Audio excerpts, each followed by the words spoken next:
மயிலாப்பூர் சட்டமன்ற தொகுதியில் திமுக வேட்பாளர் தாவேலு தீவிர வாக்கு சேகரிப்பில் ஈடுபட்டார்.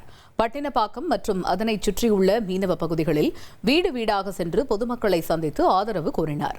பிரச்சாரத்தின் போது பெண்கள் ஆரத்தி எடுத்து பட்டாசுகள் வெடித்து உற்சாக வரவேற்பு அளித்தனர். பின்னர் பேசிய அவர், மீனவ மக்களின் வாழ்வாதாரத்தை மேம்படுத்த புதிய திட்டங்கள் செயல்படுத்தப்படும் என்றும், சீனிவாசபுரம் உள்ளிட்ட பகுதிகளில் மீனவர்களுக்கு 3 அடுக்கு மாடி வீடுகள் கட்டித்தரப்படும் என்றும் உறுதியளித்தார்.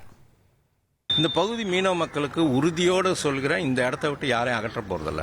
குறிப்பாக இன்னும் சொல்லப்போனால் இந்த சீனிவாசபுரத்தை பொறுத்த மட்டும் தலைவரே என்ன சொன்னார்னா, மீனவர்களுக்கு நம்ம 2 அடுக்கு 3 அடுக்கு தான் கட்டி கொடுத்துருக்கோம், அவர்களுக்கு அதே போல் கட்டி கொடுத்தோன்னா ஏற்பாடுகளை செய்யணும் அதிகாரிக்கே உத்தரவு போட்டிருக்காரு. அப்போ அதன் பிரகாரம் தான் அவங்க சொல்கிறாங்க. இப்போ இங்கே ஆக்கிரமிப்பு இருக்குது, ஆக்கிரமிப்புக்கு அடுக்கு கவலை கிடையாது. ஆக்கிரமிப்பாளர்களுக்கு எவ்வளோ அடுக்கு இருந்தாலும் அவங்க போகிறாங்க. ஆனால் மீனவ மக்களுக்கு 2 ஃப்ளோர் 3 ஃப்ளோருக்கு மேலே வேண்டாம் அப்படின்னு அவரே எனக்கு அதிகாரிகள் உத்தரவு போட்டதுனால அதன் பிரகாரம் வரைபடம்லாம் தயாராயிடுச்சு. இனி செல்லும் இடமெல்லாம் செய்தி. தந்தி டிவியின் வாட்ஸ்அப் சேனலை ஃபாலோ பண்ணினா செல்ல இருக்கும் இடமெல்லாம் செய்தி. இதோ QR கோட் இப்பவே ஸ்கேன் பண்ணுங்க, ஃபாலோ பண்ணுங்க.